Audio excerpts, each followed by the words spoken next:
Hello, everybody. Welcome to our second edition of Versus. So, for those of you that joined me last week, posting these on Thursday at 10 a.m. in place of what used to be Ask the Trainer.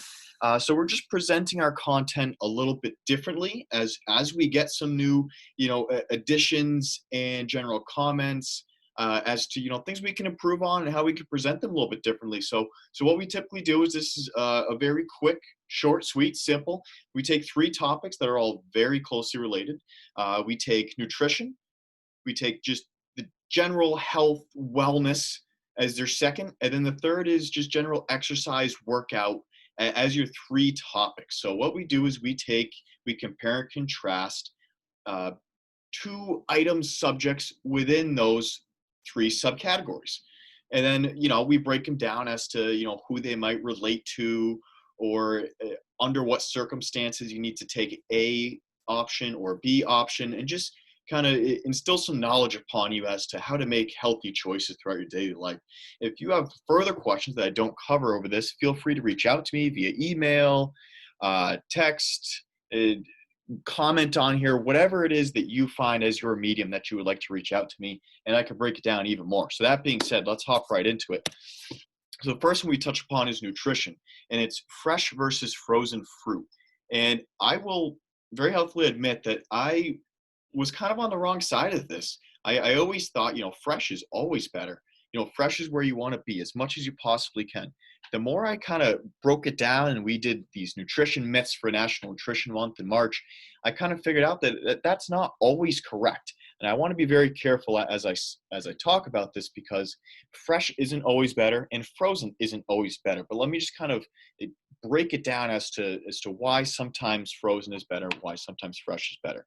So fresh fruits and vegetables, and I know I said fruits, but this also pertains to vegetables as well, are typically picked a few days before their typical ripeness as to their peak because they understand that they go through different processing and they got to get out to stores and whatnot. So they pick it a little bit ahead of time. So it gives them, I read consumers that they say, or these companies about 1 to 3 days early so that they have a few days to develop their full nutritional benefits and hit their peak ripeness. The problem is that not all of these fresh fruits and vegetables are able to get on shelves in stores or just to markets and into your hands and consumption within those 3 days. Let's even add a bumper of 2 more days of 5 days. Okay, some of these can be in transport for 5 days. They're on shelves and then they don't get stocked for another week. So now your fresh fruits and vegetables aren't actually fresh. So you're not getting optimal nutrients, vitamins, and minerals from them. Whereas frozen fruits and vegetables are actually flash frozen, easy for me to say, a lot of F's going on here, flash frozen at their peak ripeness. So they maintain that peak nutritional value, so to say. So fresh, if you don't know when you're going to consume this fruit or vegetable, if it's going to be today or if it's going to be at the end of the week, or you're not sure how you're going to prepare it, frozen might be the better option for you because it's going to have a little bit more, of its optimal nutrients and vitamins and minerals in it right away. So hopefully that broke it down for you so you kind of understand the difference. Now, I'm not saying if you go to the store and you find a perfectly ripe banana and you're going to eat it that day, that's probably the better option. But if you buy bananas that are ripe today and you're not going to, finish eating them for 5 days, now you're better off doing like a flash frozen kind of thing. All right, so we've spoken enough on that. I'm starting to repeat myself. Let's move on to the next one. Next one is kind of my general wellness, health. A lot of people use supplements into their daily routines, daily workouts. So I want to compare two different types of protein that we take supplements. So whey and casein protein.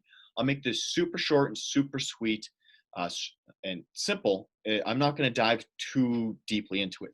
Whey protein, okay, is something that is fastly absorbed into your body. It's quickly digest. So if you have a workout and then you typically see people walk around with shakers and, right after the gym, or that's what they need to get is that protein right away, that 30-minute metabolic window. This is when whey protein is the is the best option because it's immediately going to get into your bloodstream and provide you protein. So your protein synthesis can activate and you're going to recover quicker. All right.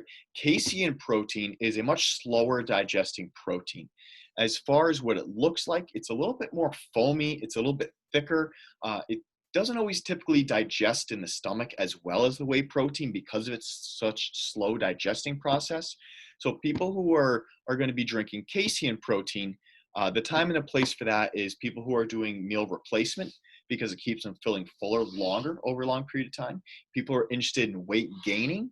Also those who want to have this that maybe don't have time, and I hate to say this, this kills me as you can hear the pain out of my voice, but everyone has time for breakfast. But for those of you that might not eat breakfast right away, casein protein is something that you can drink before you go to bed. That way it continually fuels and increases that protein synthesis in your body throughout the time that you sleep. That way you're not going to feel as hungry once you immediately wake up, so you don't need to grab something for breakfast right away. Okay, that's just the very broad generalization as the difference between whey and casein. It gets much deeper into there as far as the makeup of exactly what the consistency and what it is of it, but we'll keep it there. So let's move on to the last one. Free weights versus machines. So we're talking a workout exercise topic here. Free weights, so we're talking barbells, dumbbells, kettlebells are your free weights, are typically going to be a lot more of your closed chain kinetic exercise. For those of you that aren't familiar with that term, that means that these are exercises that have a definite end and a definite beginning, as I say that backwards, meaning a deadlift. A deadlift starts with the weight completely stopped on the ground. You get into perfect posture, good mechanics. You lift that weight up by activating every proper muscle. You slowly, eccentrically drop the weight back to the ground. That's the beginning and end of the exercise. Whereas machines are more of an open kinetic chain exercise. So if you think about a leg extension where you're sitting in a seat or a machine bench and there's a pad on your shins and you're fully extending your legs and going back down, okay? You're never touching the ground. You're not grounded into the ground, to repeat my words. There's no body part that's touching the ground. No weight ever comes in contact with the ground or hits a full range of motion where you're fully under weight bearing. Okay, so that's not the absolute proper definition of that, but that's what you want to think about as it relates to you. So that being said, free weights are going to relate much more to your daily activity, your daily life. They're going to translate into increasing your posture, increasing your daily activities. Okay, so injury prevention. Machines are great for those who are just beginning, have never really worked with external weight as far as any type of resistance training. So they're good in the way of they teach you what muscle part you're using as you go through this motion, what weight to be gauged at. There's very little risk in injury here, and it's very, very simple. It doesn't take much instruction. It's not overwhelming. It's just very simple, short and to the point, okay? I typically am always going to advocate for free weights because they add in that stability factor. So as long as you're exerting yourself on a machine, the machine's going to do the work is putting you into the right range of motion, the right position, right? Those free weights, as soon as you pick up a dumbbell, the gravity is going to take over. That dumbbell is going to want to go wherever it wants, okay? You don't have to activate more stabilizing muscles. You're now recruiting a larger muscle mass in order to move this weight from point A to point B. You're teaching your body and your muscles, your bones, your joints, full ranges of motion, how to properly get in and out of a position under weight, okay? I could speak on this topic forever, but I'm going to keep it there, okay?